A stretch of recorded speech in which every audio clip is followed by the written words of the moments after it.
Good afternoon, everyone. It is nice to see you being interested in artificial intelligence. Even though, maybe the term artificial intelligence is not adequate to what this discipline is all about, but we got to know it and to like it and embrace it.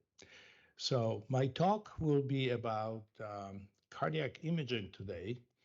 And I have included electrocardiogram as an image on top of that because electrocardiogram is printed or is converted to PDF is also an image. So our journey will start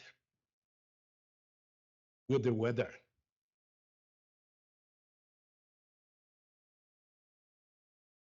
This is my university in Los Angeles. And this is what Los Angeles looked like just a few days ago. You have summer here in Krakow and we have winter.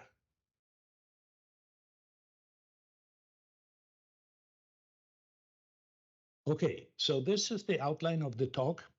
I would like to start with a question as to why are we interested in artificial intelligence in cardiac imaging, what type of benefits it potentially offers us, and what type of cost savings or doctors' cost savings maybe it brings to the practice of cardiology.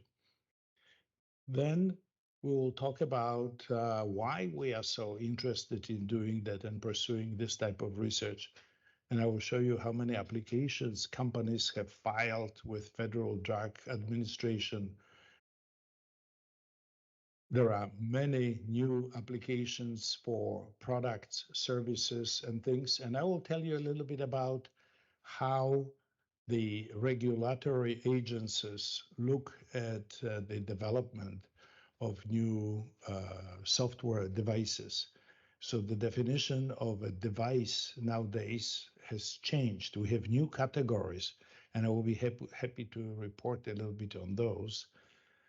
Then we will talk nitty-gritty. We'll talk about how artificial intelligence methods could be used to process electrocardiograms and what benefits we get by doing that. Then we will discuss echocardiography. Then we'll talk about coronary computed tomography and angiography, which probably has the biggest chunk of applications being in the marketplace today. And then we will talk about the magnetic resonance and a little bit about SPEC. And we summarize the talk with some general conclusions, and then I will answer your questions. And by the way, if you would like to ask questions in Polish, I will be happy to answer them in Polish. But if you would like to ask the questions in English, that's okay too. So let's start.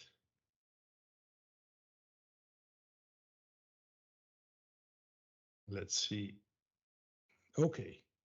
So as you can see in this slide, FDA, which is the American Federal Drug Administration organization that approves every single piece of medical instrumentation, diagnostic, therapeutic, and et cetera, to the market. They published that statistic. And if you look here, in the last few years, actually 21, 22, they have received close to 500 AI applications. And out of those, 392 are for radiology. Very often, when people say radiology, they mean imaging. And imaging could be, could be non-cardiac or cardiac, but the lion part of that is cardiac imaging. So as you can see, there is a tremendous jump in interest by the industry to deliver new products to the market space. So how does artificial intelligence bring the desired benefits to healthcare providers? Well, if you look at, I see I have to, in order to use laser, I would have to go outside. So I will do so. Okay, So let's have a look as to how, this entire system called artificial intelligence really work. First of all, you have to have good source of data of any kind, right? And this data could be in many different forms. So you may have photographs, you may have spectral images, you may have radiographic images, you may have a test data that comes with it. You may have voice data, you may have all kinds of annotations. They could be in voice type, they could be also as written notes, they could be in videos, whatever. And now, this humongous amount of big data is being processed by models, software models that make all sense out of that. In the nutshell, what this software does, it creates hidden connections between various pieces of data that we as humans, we have no idea what this facility really thinks has a connection to each other, okay? It will make no sense to us, right? And then look on the right-hand side, and this is why we are so excited about artificial intelligence, because now we can get a new, better data. We can get prediction. We can get diagnosis. We can get outcome planning. We can get treatment planning. We get a lot of benefits that were very difficult and required a lot of mankind before to be able to deliver. So this is why we're so excited about it, that potentially artificial intelligence will change the way we work. And my prediction is that in 10 years from now, you will not be able to practice medicine without artificial intelligence. And artificial intelligence will be required as a course that you will have to take not only during your medical school, but maybe also after, in continuing education classes. So let me go back.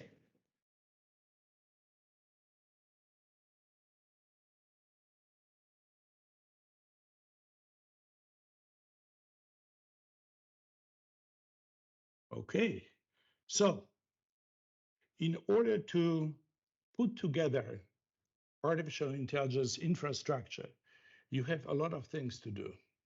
You have to have your data sanitized. You have to have your data defined. You have to have some measures. For example, if you are asking artificial intelligence to discern edges, then you better have some shape descriptors. So what you need is the definitions. So you will define edges, you will define shapes, you will define colors, brightness, contrast, you will define shapes, so on and so forth. Then you would have a medical record on top of that. So we know who does this data belong to. And in order to make connections between various pieces of data, you will have to have some sort of a record of prescriptions, history of that patient, then information about the patient itself, lifestyle, activity, diet.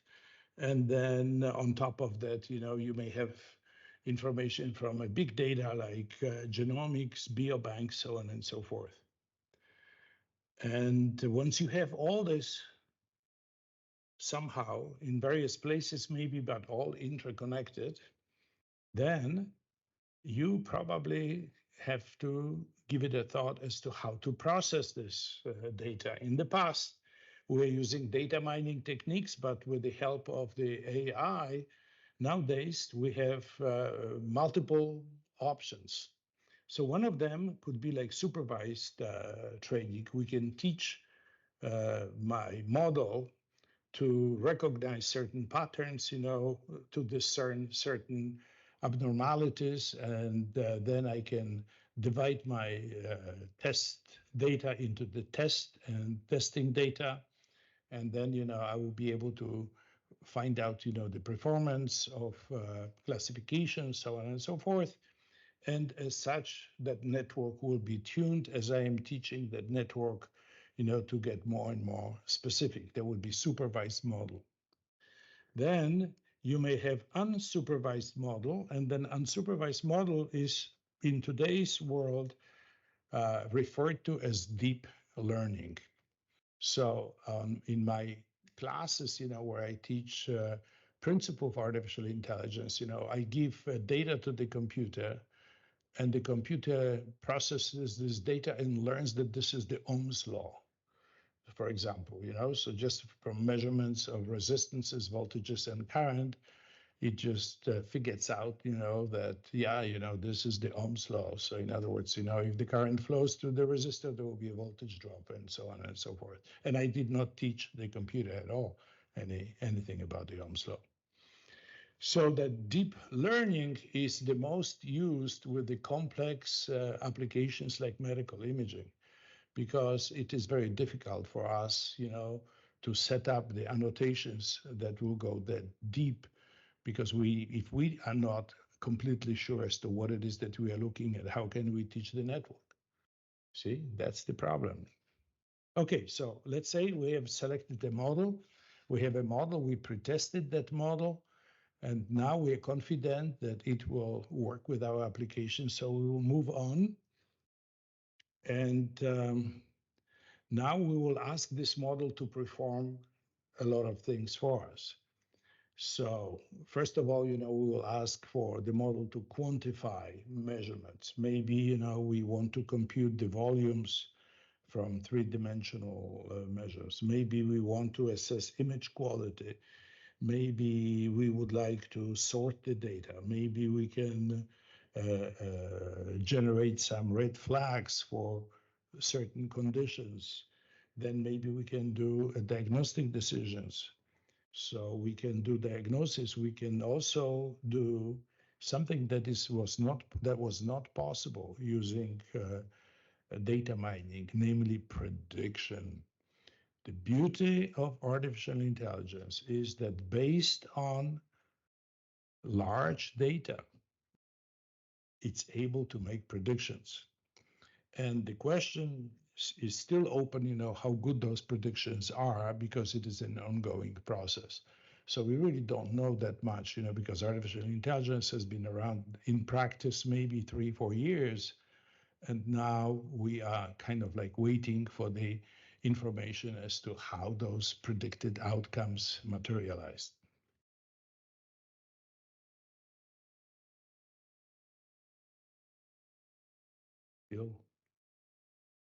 Oh, okay. So now, okay, since we have discussed how to put together the data, that will be used for our AI endeavors, I would like to share with you some good practices, as to how to do it. So like what we said, once we have selected the data and we pre-trained the model and we fine-tuned the model, now is a critical moment, which is the model validation. So what we would like to do, we would like to validate the performance of this model. We have to look at the clinical evaluations. Then we have to assess the safety and effectiveness of our approach. Then we have to review a possibility of using an infrastructure which we may call either a device or a system. And one of those possibilities is a medical device that is only software, does not have any hardware. And the FDA defines that as software as a medical device. And that software as a medical device is a very interesting approach. And I'll show you in a moment, as to how you can use this classification to your advantage. So it is for the first time that we have software as a medical device. It's a new class. Then what you just basically, once you have developed, this model, validated its performance and made sure that it's safe to use, you deploy the model, put the new data, and then you continue monitoring that model as it operates. So this is pretty much kind of like what you do from A to Z when you operate those AI infrastructures. Okay, so this is a diagram that shows you what software as a medical device algorithm looks like. And on the left-hand side, you have inputs to SAMD model. Those could be lab results, images, physiological status, symptoms, so on and so forth. And then you will have, as a core of the device, you have the algorithms, you will have equations, analysis, and whatever needs to be done. And then you have a small reference data and rules set that you continuously make sure you know that the system is valid and operates exactly as you wanted it. And then you will have the outputs, and you can define the outputs as diagnosis, or maybe treatment plan, or maybe predictions. So AI has quite a range of various things that it can deliver. Okay, so let me start our cardiovascular imaging journey with an electrocardiogram that looks like an image. And it is an image because it is a PDF printed or printed by the machine piece of paper, okay, that we usually scan as PDF. And let's have a look at what it has, okay, that interests us. Well, on that reddish background, you have waveforms. You have waveforms, you have calibration pulses on the left-hand side, and above in black and white, you have demographics, you have information about the measurements that the computer interpreted system provided for us. Practically every hospital-grade electrocardiograph in today's world provides those basic measurements. But we are not really, so much after those measurements, but into how those electrocardiograms could be processed by AI and deliver benefits on top of what the measurements are. Just to maybe make a little comment, computerized ECG systems achieved about 94-95% accuracy, but that 4 or 5% that they miss require a physician overreader. So every single electrocardiogram that has been processed by a machine has to be overread by a physician. And that seems to be the model of how we work with medical images and medical data. So we have this image now. And what happens?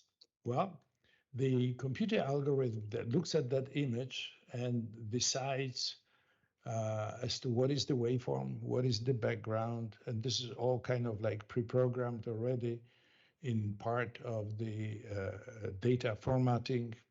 And then, it separates metadata, that means the patient's name, patient's ID, measurements, so on and so forth.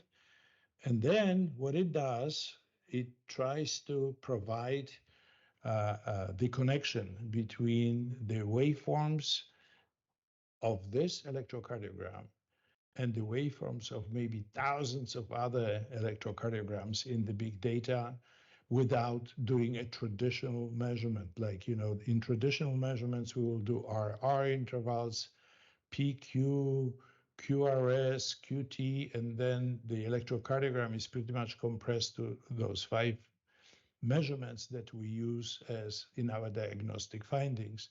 Well, here, the entire electrocardiogram is a signature. So in other words, each piece of data has its own signature, and that signature now will be somehow matched, with those thousands of electrocardiograms out there in your big database. And here we are showing how you can effectively use a specific model, which is called CNN, which is the convolutional neural networks. It's a model that quite often is being used when you have large number of cases in your database to provide some findings as to what that is and what kind of a diagnostic value or diagnostic output that electrocardiogram will have. And if you look here, okay, we decide in this particular case to use a deep CNN model, and it will have multiple layers. So it will be convolutional layer, batch normalization, dropout, so on and so forth.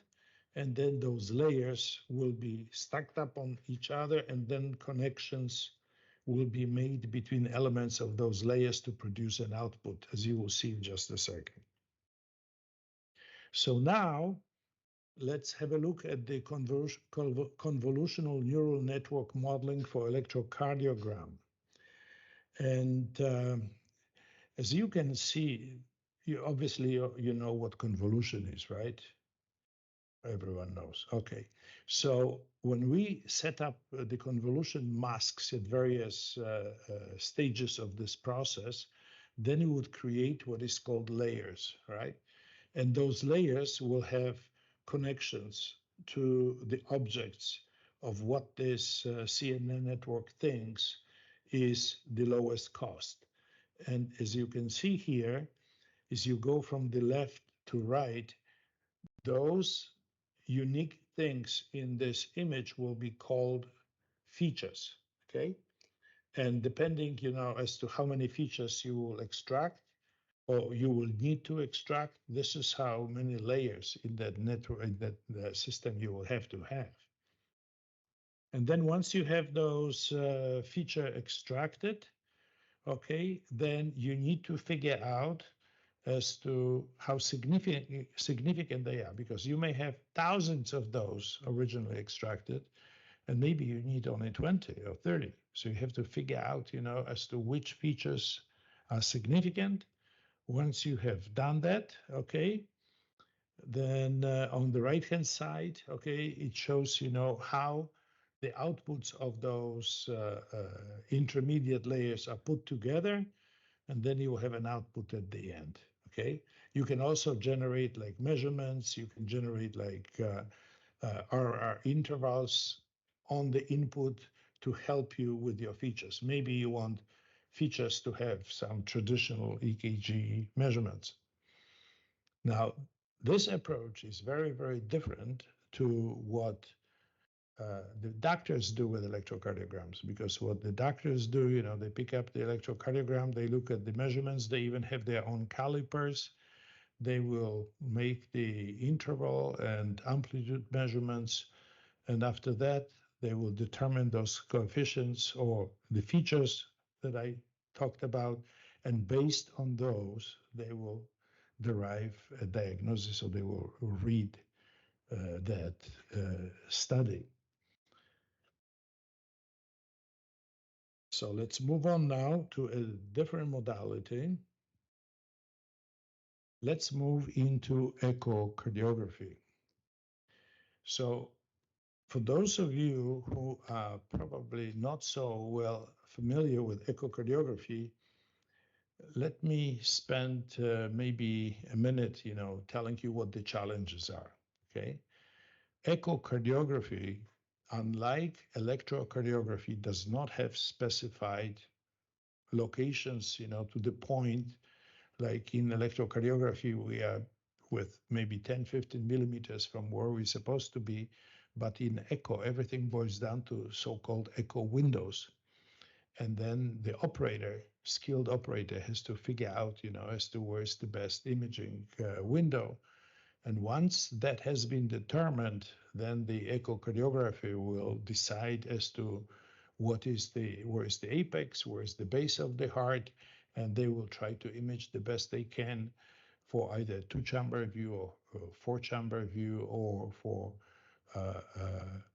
mid-axis view across, and then whatever is needed by the order of the physician. Usually in America, this type of examination is done by a highly trained technician. You have to go to college for 4 years to become a certified echocardiographer. So actually those people are better than physicians, in getting the right images. Now, the problems here are that there is, number one, there is some ambiguity as to how those images are acquired.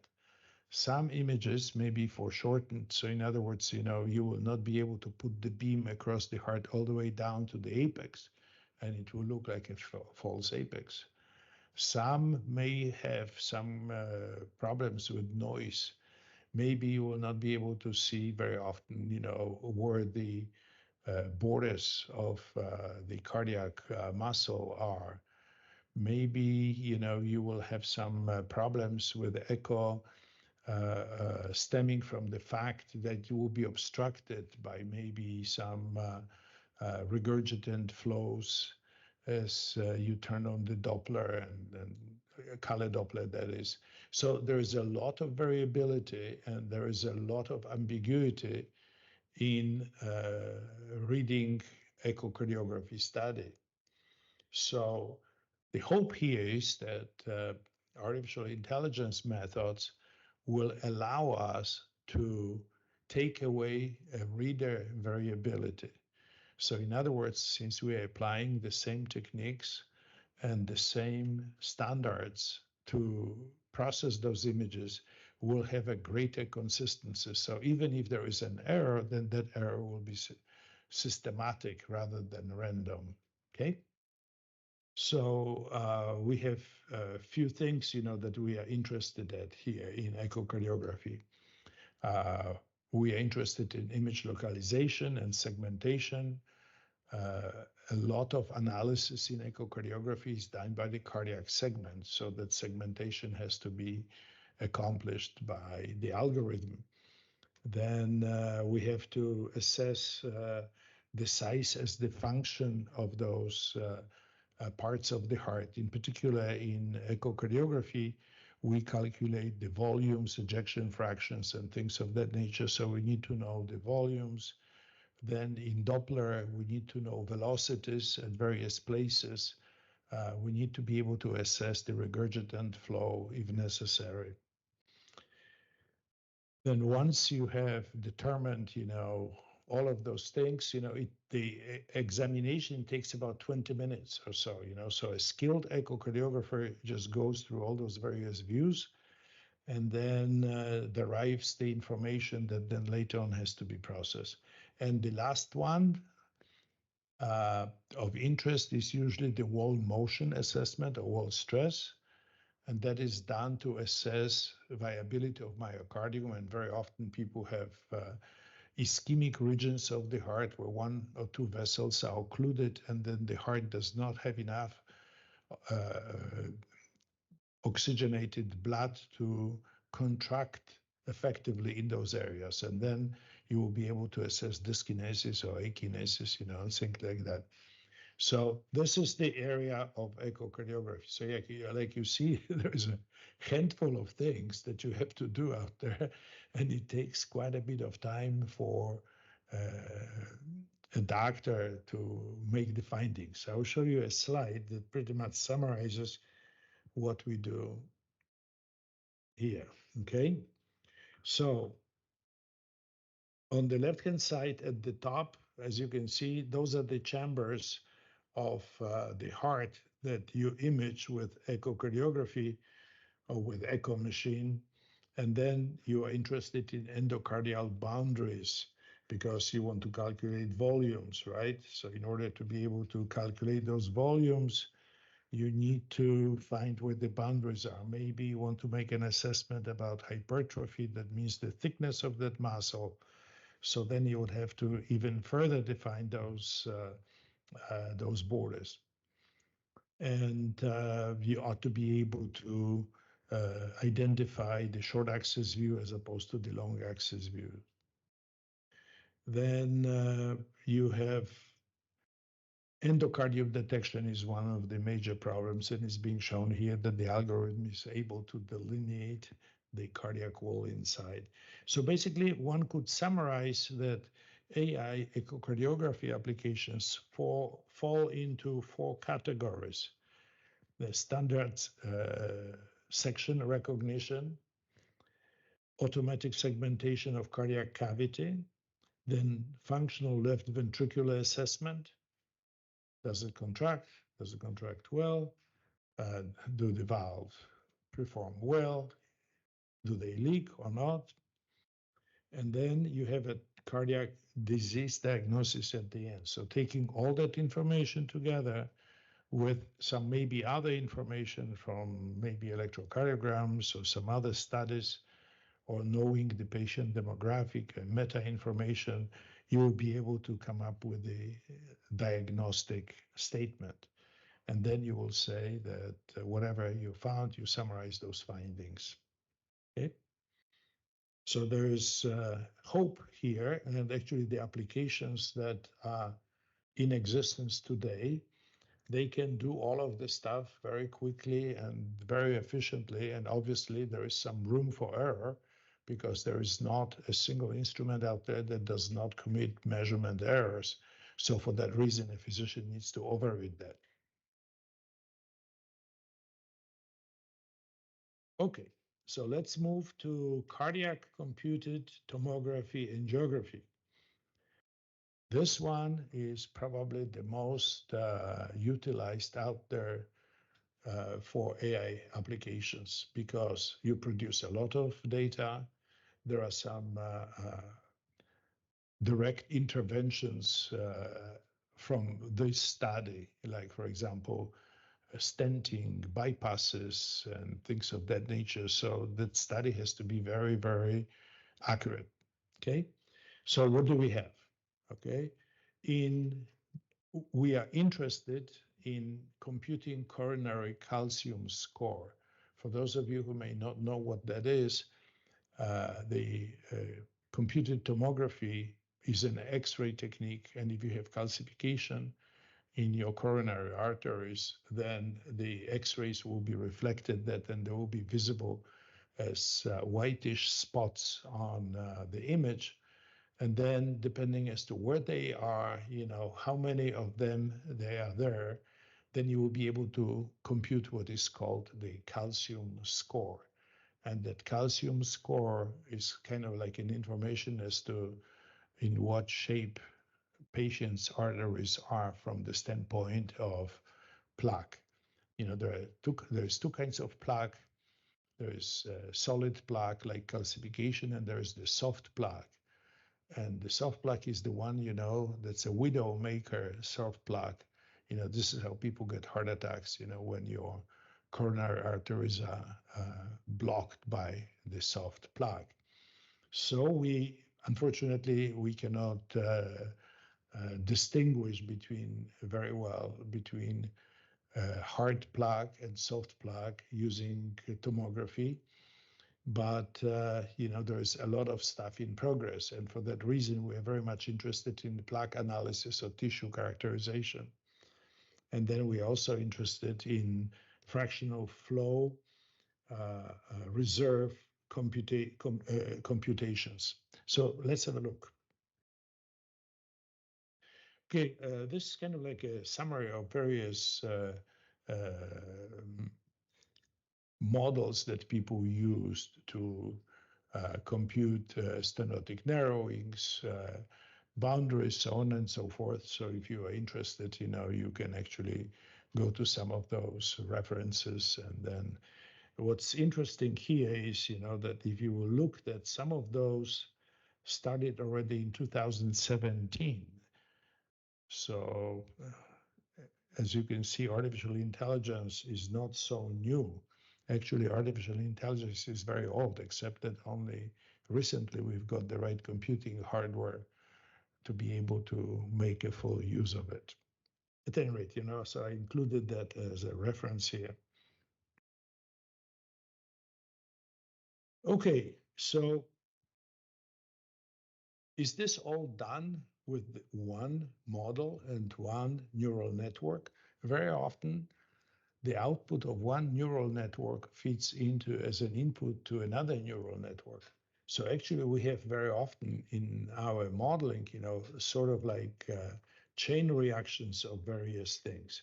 So I am showing here in this particular slide the architecture of a cascaded system of multiple neural networks. And each of those networks is using the output of one as an input onto itself. So, for example, here in this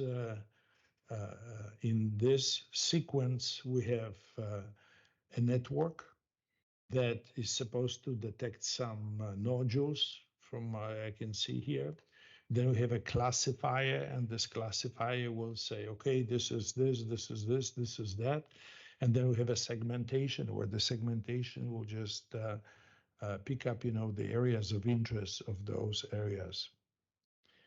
So classification usually defined what it thinks, the true pulmonary nodules in this particular case are. And as you probably know about classification, there could be some true positives, true negatives, or false positives and false negatives in this process. So this could be used, as kind of like a pre-processing stage where maybe analytical apps will determine of what they think that is, and then you will go into a higher level network that will match it with thousands and thousands of other cases that it has in its own database.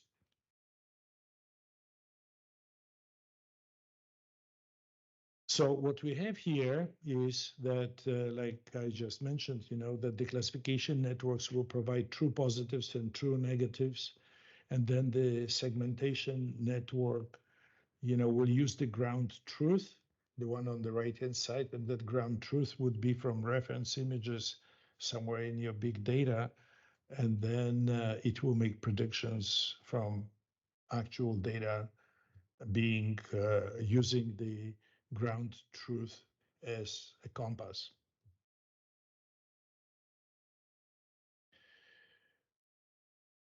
Very often, a recognition of cardiac structures require segmentation of the cardiac muscle. And this is one of those strategies, where you would segment the ventricle, for example, and then in this way, rather than go, holistically over the entire organ, you will be working with the layers themselves.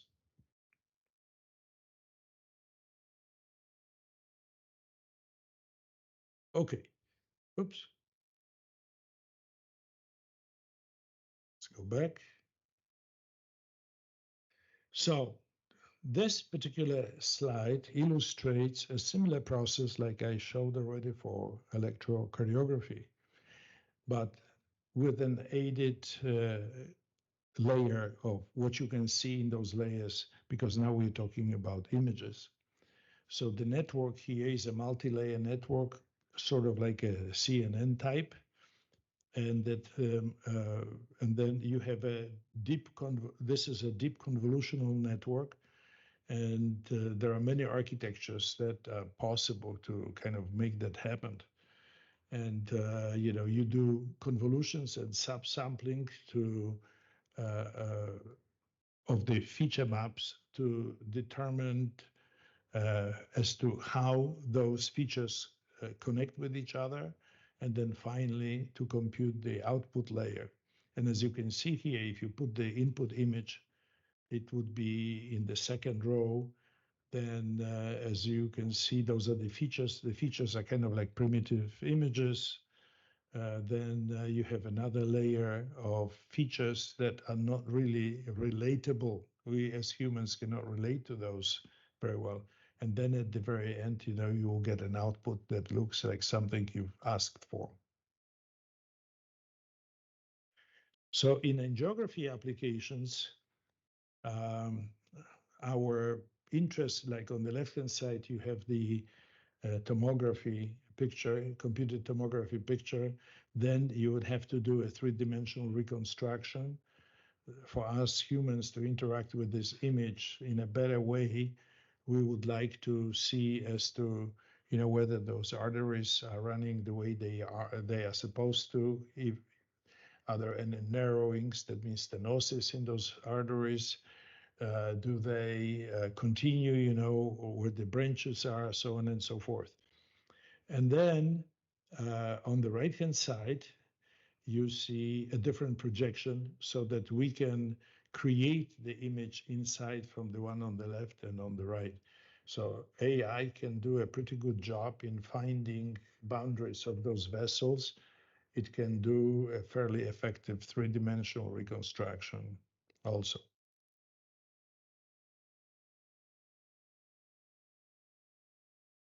Now, I mentioned that computed tomography, because it is an X-ray technique, may provide some information about plaque analysis. And so here, we show kind of like in this combo slide, some tasks that AI would typically perform on those CT images. So if we start from the left, then you will see that those vessels are being selected and the areas of interest in those vessels. Then the system will look, as to how narrow with respect to the original width of those vessels will compute stenosis. Then it will compute the perfusion, possible perfusion, and will deliver the report. And very often, those type of analysis are being used to plan the interventions. And those interventions could be like stenting or bypassing. And if there's someone who has a lot of soft plaque, then this is a little bit more difficult, because if you put the catheter in the vessel, you may dislodge that soft plaque and cause a heart attack. Oops. Okay, so here's another example as to how the AI software application in this particular case, it was a custom AI algorithm that delivered not only three-dimensional reconstruction, but also it mapped the areas in the coronary arteries. You can see on the left-hand side, how those coronary arteries have been identified and measured. Then in the center, you start with the tricuspid valve, and then you see how the vessels go around the cardiac muscle, and then it creates sort of like a three-dimensional reconstruction of the vessel's integrity. And those are used quite common, in this particular field.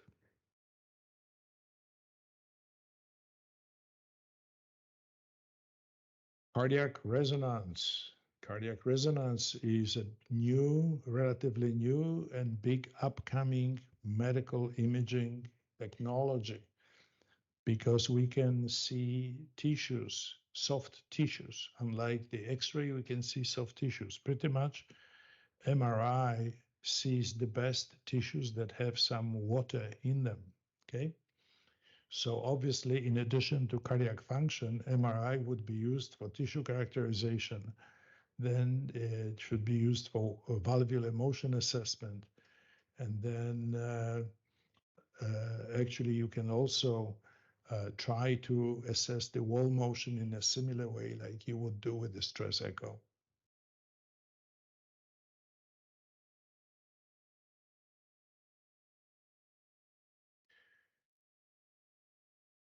So this is sort of like a workflow of the MRI AI application. So you will start with the patient scheduling, and that is very important. Patient indication and scheduling includes all the meta information about the patient, the age, the medications, why that patient is being sent for this study. Then at the center of all of this is the acquisition. You go inside of the MRI machine, and then the images are being acquired. Then the images will be reconstructed. The image quality will be assessed. And if the image quality is not sufficient, then no analysis will be performed. Then let's say that the image quality is sufficient, then you will go into segmentation, quantifications, and radiomics, and then the classification and reporting will be the next stage. And then you will see also a future called prognosis. So the MRI systems like the CT systems, they will try to give you the predictive values. And this is one of the biggest thing in AI, because we actually cannot predict very often with a high degree of responsibility as to what's going to happen to the patient based on one or two studies. Let's move on. Okay, this is a typical workflow of MRI measurements. And then what you have here is, you may have two ways, how you can go about processing those images. On the left-hand side, you will go into segmentation, and that will go into radionics and convolution indices. And then you will just start fitting the models, and then you will get the performance evaluation. You will see how well your model performs. And on the feature-based models, it is sort of like in the same way as with electrocardiogram with the PRQT measurements.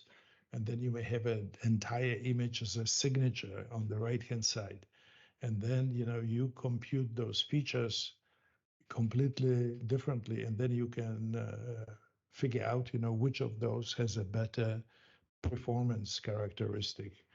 And so I'm showing that to you just to show you that there are different ways how to skin the same cat. You can effectively select the technique that you are familiar with, or maybe, the piece of software that you have a confidence to work with.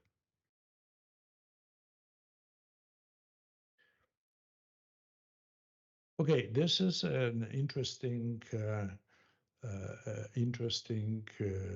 slide that shows you on the left-hand side, you have the image created by magnetic resonance. But in this image, you have no idea, okay, what's happening with the blood flow. But on the right-hand side, you can see the AI has been able to compute the flow. And now you can see, like, for example, in the upper part, you see that there's some turbulence there. You see the dispersion of the velocity. So in other words, it gives you the information that there will be no way to obtain directly from the images of MRI. So that's kind of like a basic bonus.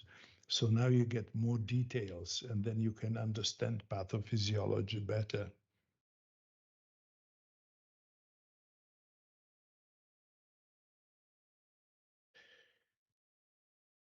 A new SPECT applications are also available that utilizes the AI techniques. And like with all images, maybe you can see already that this is a pattern. Then once you have the raw image, and then maybe you have some quantitative pre-processing of that image, then you go into this feature extraction. Then you go into the multi-layer connected models where the deep learning system makes its own connections. And then on the right-hand side, you get the probability of obstruction of those major coronary arteries. You have LAD, LCX, and RCA. The images from SPECT are relatively difficult to read to untrained observer because they are sort of circular and not very often utilized. So at any rate, AI applications also proliferated into SPECT imaging. Okay, I'll skip this slide because this one is kind of like from a multi-center study, as to how people collected those images and things like that. And I will move into the concluding remarks. So from what I have presented to you today, okay, you have seen how AI can help doctors with diagnostic imaging. In other words, all of those applications that we discussed provide diagnosis. It helps with the decision making very often because it provides additional information that is available just only from standard images. And what I have not shown you but said a few times is that AI systems can do treatment planning. Let's say the patient is discharged from the hospital and then requires treatment, right? So the AI will know, as to what drugs, when and how, lifestyle, all of those things are being used, as the process of treatment planning. And then it also provides the prediction and the treatment outcomes.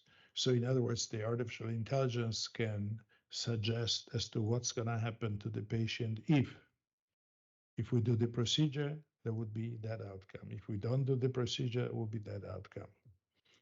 So among all AI applications in cardiac imaging, the most popular one is obviously diagnosis. And AI definitely can make accurate and efficient diagnosis, thus reducing cardiologists' time. And that one is the most valuable. And I will conclude here with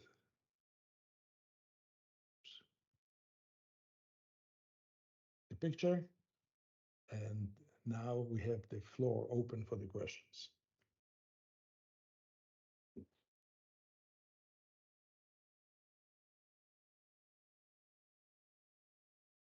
Animate discussion, if you permit me.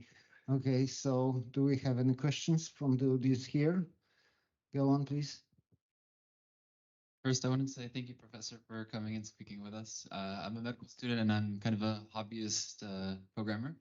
And I'm actually starting to work on an image segmentation project for brains, actually, but I see a lot of parallels. So I really appreciate you coming to speak with us.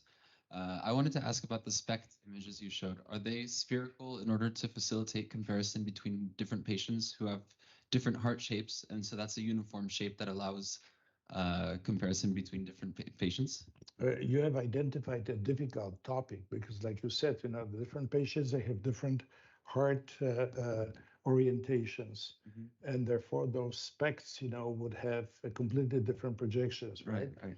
So, the AI system would know the age of the patient. The older the patient, the more horizontal heart, right? And then it would be able to make those adjustments. So thank you for a very good question. Thank you.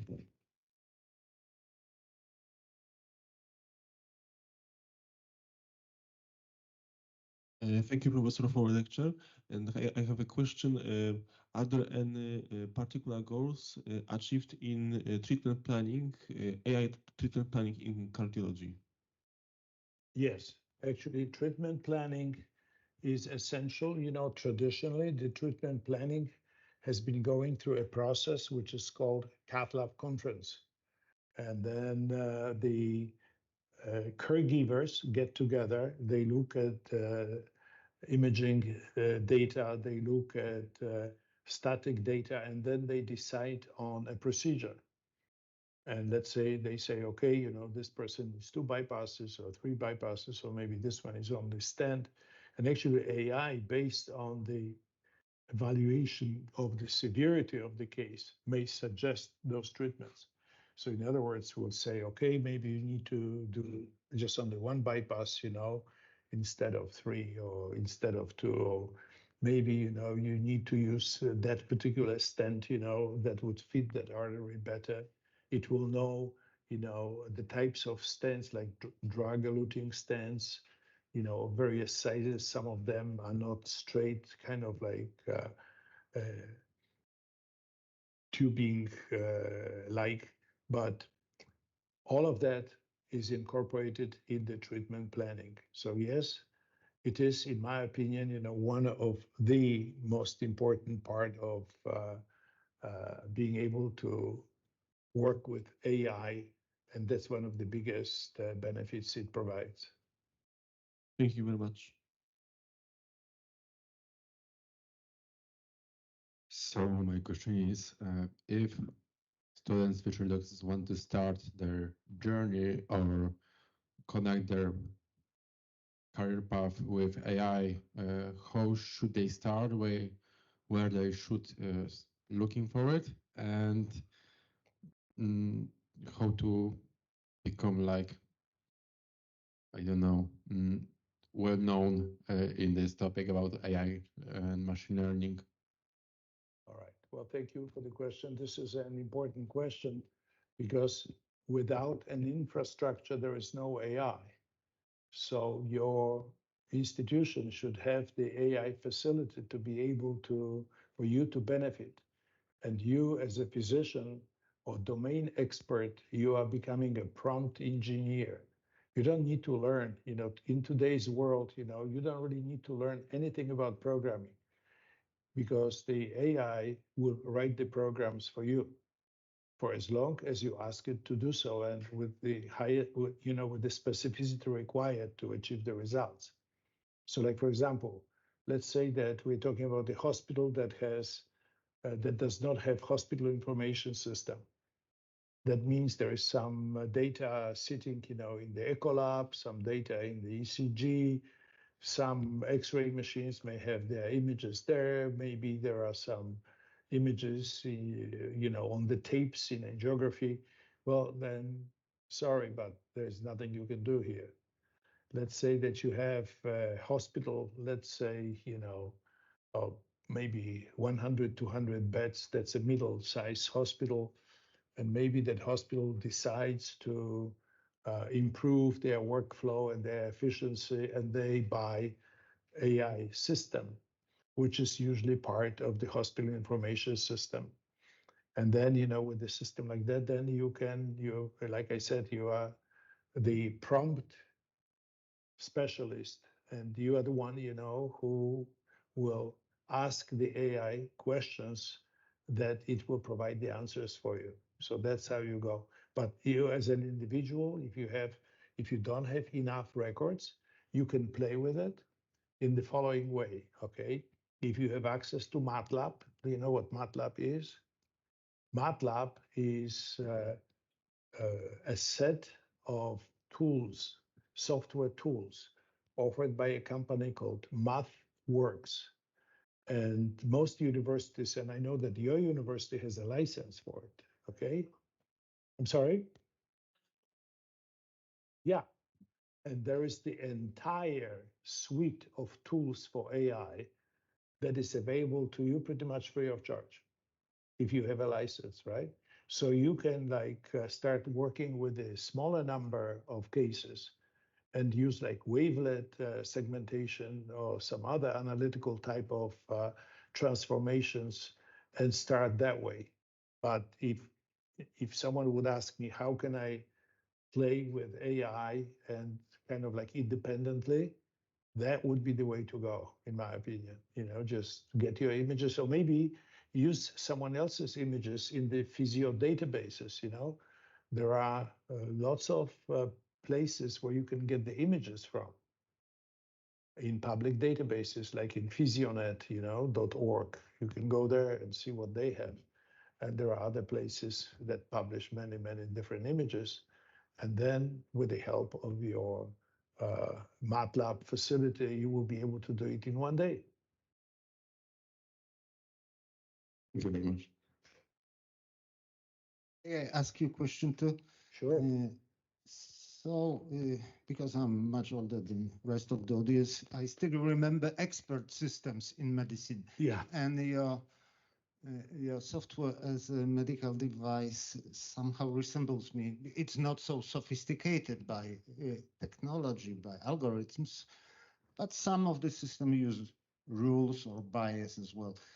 My question is practical. FDA and how do they license drugs, register drugs? Mm-hmm. How will they proceed with these algorithms, with the AI in different fields of imaging, let's say, in cardiology? Do you expect to have registered control trials, phase second, which is in different hospitals, third phase evaluation, and so on. How will it register? Because in Europe, we have European Medical Agency, which usually follows the same directions as FDA. Well, that depends on your application. So if your application is somewhat similar to what the others have done before, then you can use what is called a 510K process, which is substantially equivalent. And then I guess FDA guarantees that you will hear from them in 90 days. Yeah. So fast track, yeah? Well, it's even faster. You know, there's a new one that is breakthrough medical device. So if your device addresses unmet needs and it solves like life-threatening situation, then you can get a different track, which is called the breakthrough device approval, and that would be even faster. So, you know, I heard of some people, you know, getting approval in 45 to 50 days. And a good example of that is there are some algorithms that you can find.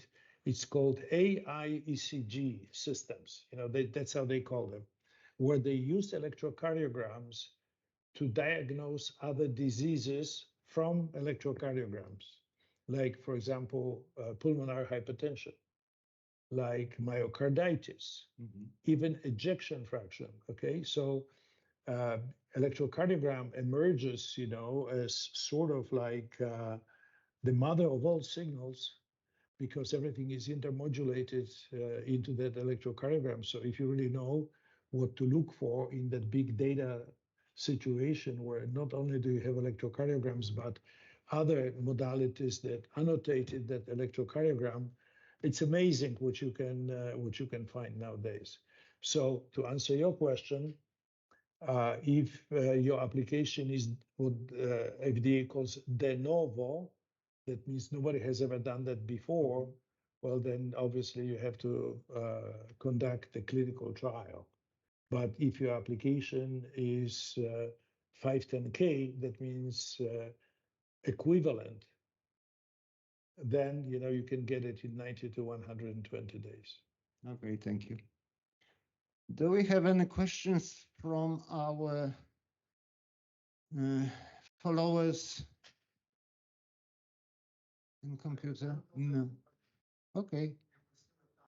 Yes, we do. No, yeah, we do. So thank you very much for the lecture. I have several questions, and I'll start with a serious one. Which mountain is this? I'm sorry? Which mountain is this? Oh, this mountain is called Layla Peak. Have you heard about Layla Peak? Honestly, not. Okay, it is in the Karakorum area, in the southern side of the Karakorum. You can see it close if you get to the Gondogoro Pass from the base of Masherbrum and Gasherbrum, then you will see that. It's a beautiful mountain called the Layla Peak. Great, I believe you. And another one would be maybe of a philosophical nature, because you were talking about diagnosis and the ECG, and something that around 95% of the diagnosed statements coming from the AI system are correct. Yes. So because we still have this like 5% more or less plus minus, yeah. Incorrect statements, the doctor has to look at them visually and still spend some time. And I'm just wondering, even if the accuracy is like 99%, then yeah, the doctor will still have spend some time to look at those signals, like basically at all signals. So do you think there will be ever a case, because we're not going to reach 100% anyway, so like are we to expect real-time reduction in this whole process, because the doctor will have to look anyway and spend some time? and take care of the correct and incorrect statements, because even like 1% sounds like a small number. I think nobody wants to be in this 1% of incorrectly diagnosed and treated or untreated patients. Well, this is a good question, as to, is it worth, spending money and time to get those 3 or 4%? However, on the flip side, AI may discover things in this electrocardiogram that the doctor never thought of, and this analysis was never programmed to do, because we have to understand, as to how the ECG interpretation takes place. Electrocardiogram is being evaluated in terms of features, and those features are PQRST, QRS duration, amplitude, so on and so forth. So the process of delineation of electrocardiogram into those features, because they are derived, from the visual, from time domain, is already faulty, in my opinion. And if you look at, it's impossible, to bridge that 94, 95% accuracy because of that, because you're taking a severe compression of this entire waveform, because you really don't know, you connect to the other electrocardiograms in your database through those measurements. But if you take the entire waveform and treat it as a signature and have like maybe, 70 or 80 different completely unrelated features that are image related rather than what humans decided, the waveform definitions, then, AI can pay big, because, it would be kind of like, you cannot argue. It will say, okay, this particular electrocardiogram without any of those measurements is indicative of someone who has acute MI, right? And then for the doctor, the very experienced electrocardiographers, they don't do all of those measurements, they do it to put it in the report. But actually, they look at the waveform and they know. Okay. So you confirm that the doctors can sleep well and they will not be replaced by robots? Right. At least, this is the official way, What I think of a temporal solution to your doubts might be attributing to each diagnosis probability of correctness, because that can be calculated. Yeah, you see, remember that in medical diagnosis, you have completely different set of problems than in everyday engineering, because you may have two classes that will overlap with each other. So in other words, if someone, for example, has a Q wave duration of 29 milliseconds, does he or she has acute MI? Or how about, if this is 29.5? How about if this is 27.5? So you see, you may have two classes that overlap each other, and that is that ambiguity. So rather than in probabilities, we'll assess the fuzzy data. Yes, we'll assess fuzzy sets in terms of possibilities. Yeah, right? exactly. And possibilities do not end up to 100. So that's right? assisted diagnosis. Professor, thank you very much once again for taking your time, for visiting us. It was inspirational. I hope so. You will start with your own systems, which you can patent, make a spin-off university or outside university, take a fast track in IMA, and become a billionaire. And or at least a high mountain climber. Thank you very much. Thank you very much. Good.